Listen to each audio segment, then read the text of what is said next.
Hello everyone, so again for the sake of copyright I will be showing gameplay instead of showing clips from the show so I don't have any risk of getting a strike. Please like and subscribe or support me on Patreon, I would love to do this full time if possible. Also, before I get into it, this is a spoiler warning as I will be talking about a lot of different moments in the movie. So I watched the Demon Slayer Infinity Castle movie and it was pretty good. As usual, I will share my thoughts on the movie. Please leave some comments if you agree or disagree with what I have to say. Also, again, this is a spoiler warning. You have been warned. So before I get into the movie, I wanted to share my thoughts on Demon Slayer in general first. I think that as a whole, the Demon Slayer series is just not my thing. I do think that the animation is always amazing in the Demon Slayer series. Ufotable always goes hard in their animation and you can tell the love and care they put into it. The dynamic camera and over-the-top action are what Ufotable excels at, and this is no exception with the Demon Slayer movie, and Demon Slayer as a whole. The fight scenes are honestly a work of art, and the choreography is in a league of its own. There is a reason why everyone loves this series. The animation is amazing. However, I don't think that the story and characters are that great, I'm sorry to say. I think that Tanjiro as a main character is fine, but he can be kind of annoying sometimes. Like, he has no range. He's just happy and go-lucky when there's no combat, and then when there is, he's always the optimistic and hopeful kind of person. I'm not saying that the character needs to have a lot of range, but he's just really annoying to me and sort of one note. Same with the other characters.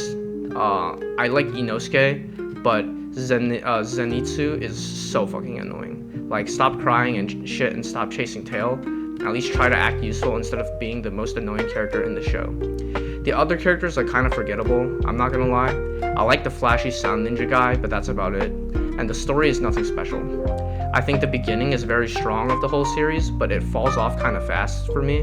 And as a manga reader, the ending of the show was very disappointing to me, but I'm not gonna spoil it here.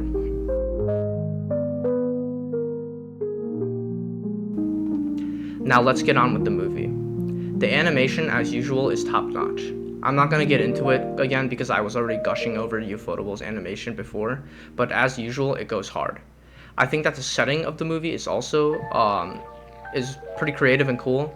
I think an infinite spanning castle that the characters must navigate to find Muzan as he tries to absorb the demon lady and try to become complete. I think that's a pretty cool setting.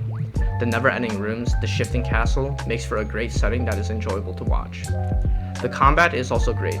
Outside of those little moments where you see like generic CG side characters fighting demons, but wait, like how does Muzan have that many demons? Like, couldn't he have taken over Japan already with this amount of demons?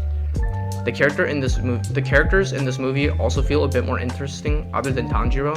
Zenitsu finally locks in as he faces his past brother, and the Upper Moon 3 guy, as usual, is cool as hell. One of the more interesting characters, especially when you see his backstory and stuff. And the Butterfly Lady as well, seeing her motivations and how she faces the Upper Moon 2 is great. However, I think the movie does slip up in some instances that could have been avoided. And the main thing that the movie slips up in is the pacing. The movie keeps going from fast-paced action to flashbacks to fast-paced action and etc. And at some point, this gets really annoying. Like, I understand you want the main characters to have backstories and stuff, you want to flesh things out, but I feel like there are way better ways to do this.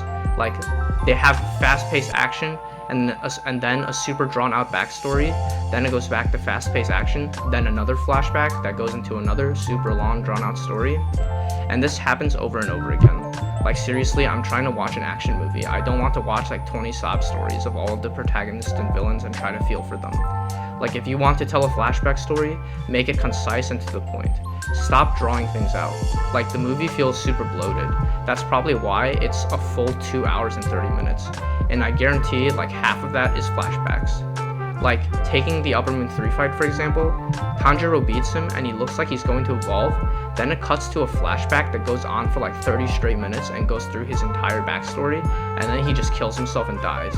Like, I get you want us to feel for this guy, I really do, but make it shorter. Like, I don't want to sit through 30 minutes of flashbacks in a movie. And that's how this whole movie feels.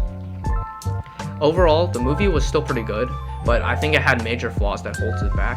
I think if you cut the runtime by like 30 minutes to an hour and just cut the fluff out, you would have an excellent movie. I think because of its flaws, I would give it a 7 out of 10.